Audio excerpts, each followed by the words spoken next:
Assalamu alaikum wa rahmatullah. This is Osama Say. This is part 2 of the audio recording entitled You don't need to be a scholar to see that Mirza Ghulam was false. I continue now. You don't need to be a scholar to for example, spot that when Mirza Ghulam, I'm paraphrasing of course, but all the evidence will be on our website, islamafterahmadiyya.com, if not now, in the future inshallah. But I'm paraphrasing one of Mirza Ghulam's supposed signs of his truthfulness, where he felt that Allah the Supreme was by his side, whereby he said, obviously I'm paraphrasing as I've mentioned earlier, he said something along the lines of, on this journey you will encounter a loss, or you will suffer a loss. And obviously, you'd think, okay, you're going on a journey, God is speaking to him and telling him he's going to suffer a loss. You'd think maybe he will die, maybe he'll get injured, maybe he'll lose like a very, very valuable thing like money, big amount of money, or maybe his friend will die, or his friend will get injured, or such things, you would think that Allah, the creator of all these galaxies and all the earth and all these planets and all these humans and animals, Allah the Supreme, who is infinitely greater than human beings, you'd think Allah would bother to tell him something very serious and very important. And Mirza Ghulam then claimed that God had shown him, or God had caused this loss, and this made Mirza Ghulam feel so great because he thought that God's like on his side and touching his life and all this kind of thing. What was the loss? What was the loss? I'm asking. I'm going to tell you now. You're not going to believe, of course. His loss is that he lost his handkerchief. Yes, handkerchief. Now, why, you ask yourself, why on earth Allah subhanahu wa ta'ala, the being that we pray to, that we fast for, that we give sadaqah for, that we wish to enter Jannah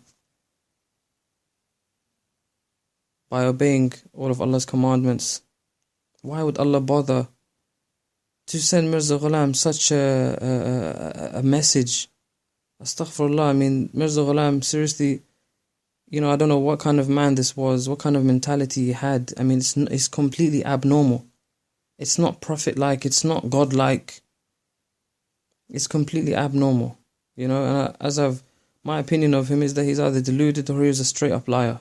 That he did this because he wanted to make a community, suck in as much money as possible. Or he was deluded. He really really believed it. But he's deluded. I can believe that I'm, I don't know, a great football player or, some pop star or whatever. Am I that person? No, I'm not. I can even dream that I'm a prophet or something. No, I'm not a prophet. I'm not Prophet Moses or something. I'm not that. I can never be. So, you've got a lot of simple stuff. Really, it's simple stuff just like that, where he claims that's a sign. You can go to any of these missionaries, take many things, not just one thing like I just said about the handkerchief. Many of these signs that they keep, because you see, this is what they do on many of their channels and their programs, because I used to be there, I used to see what they used to say. They say thousands of signs and thousands of signs to prove his truth. And you, enemies of Ahmadiyya, keep picking on one or two things that didn't come true. But he's got thousands. This handkerchief thing is counted as one of those signs, by the way. It's counted as one of those signs. So you consider how preposterous this is. It's pathetic. It's hideous.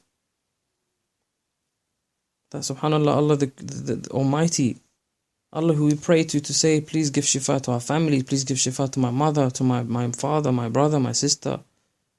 Please give water to our village, for example, if you're in a village, for example, in Africa, there's no rain or something like that, and people are dying. All these are the kind of things that people ask the Supreme Being, Allah subhanahu wa ta'ala. But Mirza Ghulam claims that this is how he's proved that he's true, by losing a handkerchief. Mirza's also got really ridiculous stuff. Like, again, I'm paraphrasing. I might get the quote correctly, but because I'm not reading off any papers right now. For example, your throne descended above all others. What does that mean, people? Your throne, which is Mirza Ghulam's throne, descended above all others. What does that mean? If Mirza is claiming to be a prophet, well then, what throne is that? Is his throne? Who were the others then? It's other prophets. So you ordinary people, you don't need to be a scholar to see that this is completely impossible. If you want to call yourself a Muslim, you have to believe that Sayyidina Muhammad ﷺ is the bearer of this message from Allah, the bearer of this message. Quran came down, it's word of Allah. We have the complete Islam from Sayyidina Muhammad ﷺ. How on earth can Mirza Ghulam's throne be above all the other thrones? That's not even, we're talking not even just Sayyidina Muhammad, all Sayyidina Musa, Sayyidina Ibrahim, all these people. It is really preposterous, and once, you realize and you do your research and you find what Mirza Ghulam was about, you'll say, I cannot believe that I even thought this guy could be from Allah. You couldn't even believe it. There are many, many, many things out there that I've read. There's so much stuff, and inshallah, because on our website we like to always, we like to evidence everything. We like to have a proof of everything we say. It's going to take a while to put all this stuff up there. But there is so much stuff, very, very strong things, and then things that are comical, really. I mean, Mirza's also written a couple of pages where he compares khushu', which is humility, to ejaculation of the penis.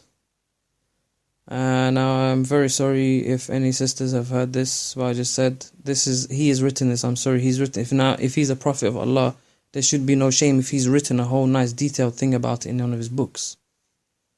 He's compared humility to ejaculation. Now, ejaculation is a scientific term. I'm not trying to be filthy or whatever. This is a scientific term.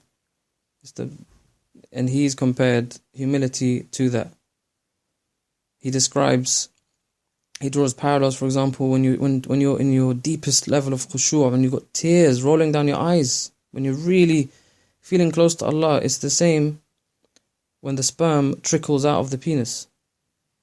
Now you are probably going to replay this part many, many times thinking, did this guy just say this?